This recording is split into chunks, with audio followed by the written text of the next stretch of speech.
Welcome to Shivaji studio. నా పేరు శివాజీ. ఈ రోజు మన వైఎస్ జగన్ వర్సెస్ శివాజీ కార్యక్రమానికి స్వాగతం. మీకు ఈ వీడియో నచ్చినట్లయితే లైక్ చేయండి, షేర్ చేయండి, ఛానల్ మాత్రం సబ్స్క్రైబ్ చేసుకోవడం మర్చిపోవద్దు. ఈ రోజు కూడా జగన్ అన్న ఉత్తరాంధ్రలో గెలిచినటువంటి లోకల్ బడి ఎలక్షన్ లో గెలిచినటువంటి నాయకులతో సమావేశాన్ని నిర్వహిస్తున్నారు. ఏం మాట్లాడుతున్నాడో ఒకసారి చూద్దాం. ఇక్కడికి వచ్చిన ఎంపీటీసీలు, మన జెడ్పీటీసీలు మీ అందరూ కూడా మీ అందరినీ కూడా ఇక్కడికి ఆహ్వానించడానికి కారణం బహుశా మీ అందరికీ కూడా తెలిసే ఉంటుంది. వాళ్లకు తెలుసో లేదో, మీకు తెలుసో లేదో నాకు తెలియదు, కానీ నాకైతే చాలా క్లియర్ గా తెలుసును. జగన్ అన్న ఒక్కసారి వినండి. మీరు ఎందుకు సమావేశం అయ్యారంటే అధపాతాళంలో పడిపోయారు కాబట్టి సమావేశం నిర్వహిస్తున్నారు. జగనన్న, మీరు అధికారంలో ఉన్నటువంటి 5 సంవత్సరాలు సొంత పార్టీలోని ఎంపీలకు కూడా అపాయింట్మెంట్ ఇవ్వలేని మీరు ఈ రోజు ఎంపీటీసీలతో సమావేశాన్ని నిర్వహిస్తున్నారు. కలెక్టర్లకు కూడా అపాయింట్మెంట్ ఇవ్వని మీరు ఈ రోజు కార్పొరేటర్లతో కలుస్తున్నారు. జెడ్పీ చైర్మన్లకు సైతం అపాయింట్మెంట్ ఇవ్వని మీరు జెడ్పీటీసీలు కలుస్తున్నారు. కారణం, మీ పరిస్థితి అలాంటిది. ఇప్పుడు అధపాతాళంలోకి పడిపోవడం అంటే ఏమిటో తెలుసా జగనన్న? భారతదేశంలోనే అతి బలవంతమైన ప్రాంతీయ పార్టీని నడుపుతున్నటువంటి ఒక నాయకుడు, 151 మంది ఎమ్మెల్యేలు, 23 మంది ఎంపీలు, 11 మంది రాజ్యసభ సభ్యులు కలిగినటువంటి ఒక నాయకుడు ఆఫ్టర్ ఆల్ ఎమ్మెల్సీ ఎలక్షన్ కు సొంత పార్టీ నాయకులను భంగపోతున్నాడు. చూడు, దీన్నే అధపాతాళంలోకి పడిపోవడం అంటారు జగనన్న. వాళ్ళు ఓటు వేస్తే ఎమ్మెల్సీగా ఇక్కడ అవన్నీ అందరికి తెలిసిందే, పాయింట్కి రా. అలాంటప్పుడు మన పార్టీ తరఫున మన పార్టీ బీఫామ్ మీద, అవును, మన పార్టీ తరఫున మన ఫ్యాన్ గుర్తు మీద గెలిచిన వాళ్ళే దాదాపుగా 600 చిల్లర మంది. అవును, ఎట్లా గెలిచినారో కూడా అందరికి తెలుసు. గెలిచిన వాళ్ళు ఉంటే, అవును, తెలుగుదేశం పార్టీ తరఫున గెలిచిన వాళ్ళు కేవలం 200 చిల్లర మంది. వాళ్ళని నువ్వు నామినేషన్ చేయించలేదు కదా అప్పుడు? మనకు వాళ్ళకు మధ్య మొత్తం ఈ నామినేషన్ చేయించుకున్నావు కదన్నా అప్పుడు. 187 స్థానాలు. అవును, కరెక్టే. ఏం చేద్దామంటావు ఇప్పుడు? మెజారిటీ లేనప్పుడు అవును, పోటీ చేయకూడదు. పోటీ పెట్టడానికి ఇది తీవ్రంగా ఖండించాల్సిన విషయం. రాష్ట్రపతి పరిపాలన పెట్టాల్సిందే అన్న, ఏమైనా కానీ ఆంధ్రాలో. మెజారిటీ లేనప్పుడు కూడా పోటీ పెట్టే కార్యక్రమం దుర్మార్గమైన చర్య. ఇది దుర్మార్గమైన చర్య జరుగుతోంది ఆంధ్రప్రదేశ్ లో. రాష్ట్రపతి పరిపాలన పెట్టాల్సిందే. నువ్వు కోర్టుకు వెళ్ళున్నా. న్యాయం, ధర్మం అనే పదాలకు అర్థం తెలుసు. ఓ అమ్మా, ముఖ్యమంత్రిగా ఉన్న వ్యక్తి అడుగులు వేసేటప్పుడు చూసేయాలా, లేకపోతే బొక్క బోర్ల పడి 11 సీట్లకు వస్తుంది. ఏం చేస్తా ఉన్నాము, అవును, మనం చేసేది న్యాయము ధర్మంగా ఉందా లేదా అన్నది ఆలోచన చేసి అవును, చాలా న్యాయాత్ముడివి, ధర్మాత్ముడివి నువ్వు. మనిషి తన స్వార్థం కోసం అవును చెబుతాడు, అవును, తన స్వార్థం కోసం ఏమైనా చేస్తావు. అవును, నువ్వైతే కనుక ప్రజల కోసం చేస్తావు. అవును, ఈ రోజు జరగబోయే ఎన్నిక కూడా ఇంచుమించు అలాంటి ఎన్నికే. అవును, అట్లాంటిదే జరగబోతా ఉంది. అవును, కరెక్టే. ఈ రోజు ఆశ్చర్యకరమైన విషయం ఏమిటంటే, ఏంది నాది, రాష్ట్రంలో కూడా ఎన్నికలు జరిగినప్పుడు కూడా ఇదే మాదిరిగానే ప్రజలను మోసం చేసే తాను. అప్పుడు నువ్వే కదా నా అధికారంలో ఉంది, ఏం చేస్తా ఉంటివి? సూపర్ 6 అంటా ఉన్నాడు ఆయన. రైతులకు 20,000 అంటా ఉన్నాడు. మనం కూడా 25,000 చెప్తే బాయే కదా. చెప్పాల్సింది మళ్ళా. ఆ 11 కూడా వచ్చేది కాదు. నీకు 15,000, నీకు 15,000, నీకు 15,000. మళ్ళా స్టార్ట్ చేసినావు. నిన్ననే చేసిన వీడియో దీని గురించి. విజిల్స్ ఆ ఇంట్లో తల్లి నాకు కామెడీ చేయొద్దన్నా. నువ్వు సీరియస్ లీడరు, కామెడీ చేయొద్దు నువ్వు. అబద్ధాలను క్యాంపెయిన్. అప్పుడు ఏం చేస్తా ఉంటివి? అప్పుడు నువ్వేం చేస్తా ఉంటివి తెలిసినా? మీకు మీ ఇంట్లో మంచి జరిగింటేనే నాకు ఓటేయండి అని చెప్పిన వ్యక్తి నువ్వే కదా. మంచి జరగలేదు, ఓటేయలేదు, ప్రెజర్ పెట్టినారు నీ మీద. తీసుకొచ్చారు. అబ్బా, నువ్వు రాలే అయితే. దగ్గర వాళ్ళే నా కోసమే, నీ మంచి కోసమే చెప్పింటారు, కానీ నువ్వు వినలే. నువ్వు చెప్పే మాటలు ఎప్పుడు విన్నావని? చెప్పే మాటలు వింటే 11 సీట్లు ఎందుకు వస్తుంది?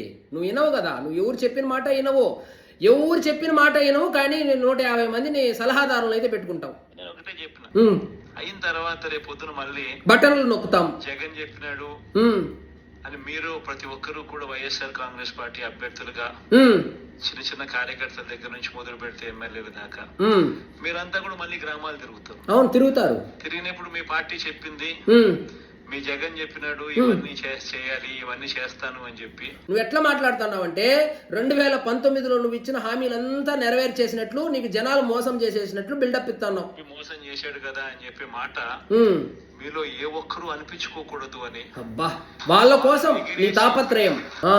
మనం 2019కి ముందు చంద్రబాబు నాయుడు ఇదే మాదిరిగానే 2014లో ఇదేమాదిరి నా నిన్న చెప్పినావు నా ఇవన్నీ పాయింట్కి రా అన్నా, నిన్న చెప్పినావు నా ఇవన్నీ.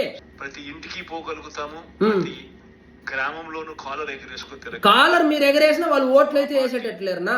ఎన్నికల మేనిఫెస్టోలో ఏదైతే చెప్పిందో దాన్ని ఒక బైబిల్ గా భావించాం, ఒక ఖురాన్ గా భావించాం, ఒక భగవద్గీతగా భావించాం. అవునా? అమరావతి రాజధాని, ఇక్కడే నేను ఉంటా, ఇక్కడే ఇల్లు కూడా కట్టుకుంటానని చెప్పింది నువ్వే కదా. గెలిచిన 2 నెలలకే మాట తిప్పి మడమ తిప్పి మూడు రాజధానులు అని చెప్పింది ఎవరున్నా? నాకు 25 సీట్లు ఇస్తే నేను కేంద్రం మెడలు వంచుతా, తొడగొట్టి ప్రత్యేక హోదా తెస్తానని చెప్పింది ఎవరన్నా? తెచ్చినావన్నా? అసలు చెప్పిన ప్రతి పథకము క్యాలెండర్ ఇచ్చి సంవత్సరం పొడుగు. క్యాలెండర్ అంటే గుర్తొచ్చింది. 5 సంవత్సరాల్లో ఎన్నిసార్లు జాబ్ క్యాలెండర్ రిలీజ్ చేసినావన్నా? 5 సంవత్సరాల కాలంలో నీ పరిపాలనలో ఎన్నిసార్లు డిఎస్సి పెట్టినావు? ఎన్నిసార్లు జాబ్ క్యాలెండర్ రిలీజ్ చేసినావు? అది చెప్పు. ఈ సోదంతా ఎవరికి? ఆ క్యాలెండర్ చొప్పున జాబ్ క్యాలెండర్ తప్పితే మీ అన్ని క్యాలెండర్లు పంచినావు. రాజకీయాలలో విలువలు ఉండాలి. రాజకీయాలలో ఉన్నప్పుడు విశ్వసనీయత అన్న పదాన్ని, విలువలు విశ్వసనీయత గురించి నువ్వుదా చెప్పాలా? కష్టాలు రాకుండా ఏ సృష్టి ఉండదు. అవును, కష్టాలు అందరికి, చెట్లు కూడా కష్టాలు వస్తాయన్నా. ఖచ్చితంగా పగలు రాక తప్పదు. అవును అవును వస్తాదనా. ఆ చీకట్లో ఉన్నప్పుడు, ఆ కష్టాల్లో ఉన్నప్పుడు కాదనా, చీకటి వెలుగు అనేసి పెద్ద థియరీ చెప్పినావే. నువ్వు వెలుగులో ఉన్నప్పుడు నువ్వు కార్యకర్తలను పట్టించుకోలే. నువ్వు వెలుగులో ఉన్నటువంటి జెడ్పీటీసీలని, ఎంపీటీసీలు కనీసం అపాయింట్మెంట్ కూడా ఇలా. నువ్వు వెలుగులో ఉన్నప్పుడు ఇంట్లో కూర్చున్నావు కానీ బయట వచ్చి ప్రజల సమస్యల కోసం పోరాడలేదన్నా. అందుకే నీకు చీకటి అయింది. నువ్వు వెలుగులో ఉన్నప్పుడేమో ఎంజాయ్ చేసి, ఇప్పుడు నువ్వు చీకట్లో ఉంటే వచ్చి నన్ను కాపాడంటే అని చెప్పినట్లుందన్నా ఇదంతా. అన్నది ప్రజలు ఆటోమేటిక్లీ మళ్ళీ మనం ఇప్పుడున్న స్థానం కన్నా ఇంకా పై స్థానంలోకి ఎదుగుతాం. ఇప్పుడున్న స్థానం అంటే 11 ఉంది, ఇంకా కొంచెం పై స్థానం అంటే 22 వస్తాయా? అసలు ఎంత కింద స్థానంలో ఉన్నావో తెలుసా? ఇప్పుడు అసలు ఇంత కింద స్థానానికి రావడానికి కారణం తెలుసా? ఆ కారణాలు తెలుసుకోకుండా నువ్వు రోజు నిన్న ఇదే చెప్పినావు, ఇప్పుడు ఇదే చెప్తా ఉన్నావు. నాకు కౌంటర్ ఇవ్వాలంటేనే చిరాగ్గా ఉంది. మళ్ళా ఎక్కడైనా ఏ ఇంట్లో అయినా కానీ ఎవరైనా ఏం మాట్లాడతారో చెప్తానంటే, ఒక రాష్ట్రానికి రాజధానే లేకుండా పరిపాలించిన ముఖ్యమంత్రి ఎవరైనా ఉన్నారంటే జగన్మోహన్ రెడ్డి అని చెప్తారు. తిక్క బ్రాండ్లు పెట్టి సారాయి వ్యాపారం చేసింది ఎవరు అంటే జగన్మోహన్ రెడ్డి అని చెప్తారు. స్కూళ్ళు దారుణంగా చెడిపోయే పరిస్థితిలోకి వచ్చింది. అవునా? స్కూళ్ళు ఎంత దారుణంగా చెడిపోయిందంటే గంజా తాగుతూ ఉన్నారన్నా. 13 సంవత్సరాల నుంచి 17 సంవత్సరాలు 15 సంవత్సరాల పిల్లోళ్ళు కూడా గంజాకు అలవాటు పడినారు, గంజా తాగుతున్నారు. తెలుసా నీకు ఆ విషయం? తెలుసుకున్నావా నువ్వు అధికారంలో ఉన్నప్పుడు? స్కూల్ కాంపౌండ్ లో గంజా తాగుతా ఉన్నారు. చాలా బాగా చెడిపోయిందన్న స్కూల్ వ్యవస్థ. కరెక్ట్, ఈ మాట కరెక్ట్ గా చెప్పినావు. గవర్నెన్స్ దెబ్బతినింది. అవును, లా అండ్ ఆర్డర్ దెబ్బతినింది పూర్తిగా. స్కూల్ దెబ్బతిన్నాయి భయంకరంగా. హాస్పిటల్ దెబ్బతిన్నాయి. ఇంకా చెప్పాల్సిన పనిలే. వ్యవసాయం దెబ్బతినింది. అబ్బా, పేదలకి ఏదైతే తాను చేస్తాను అని చెప్పి ఏదైతే చెప్పినాడో 2 నెలలు అయింది. 2 నెలల్లో ఇన్ని అబ్జర్వ్ చేసినావా? 2 నెలల్లో ఇన్ని అబ్జర్వ్ చేసినావా? 2 నెలల్లో కనీసము 4 రోజులు కూడా ఆంధ్రాలో లేని నువ్వు ఇవన్నీ తెలుసుకున్నావా? సాయంత్రానికి ఎక్కుతావు బెంగళూరు బండి.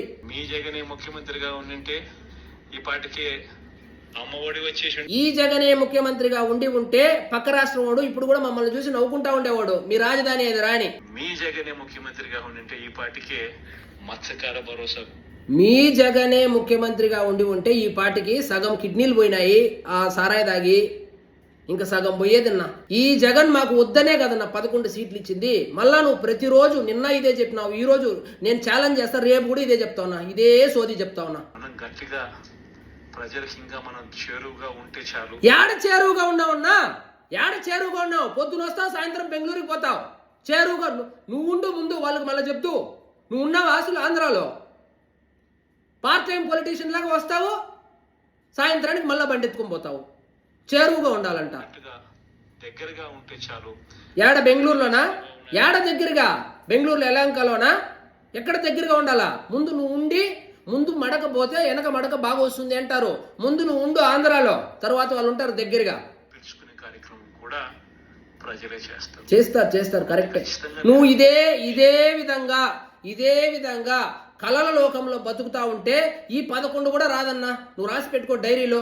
నిన్న ఇదే సోది చెప్పినావు, ఈ రోజు ఇదే సోది చెప్తా ఉన్నావు. ప్రజలకు దగ్గరగా ఉండంటావు, నువ్వు దూరంగా బెంగళూరులో పోయి కూర్చుంటావు. సరే అన్న, నెక్స్ట్ అన్న స్క్రిప్ట్ మార్చుకోనరా, మళ్ళా మాట్లాడదాం. ఉంటానన్నా, నమస్తే.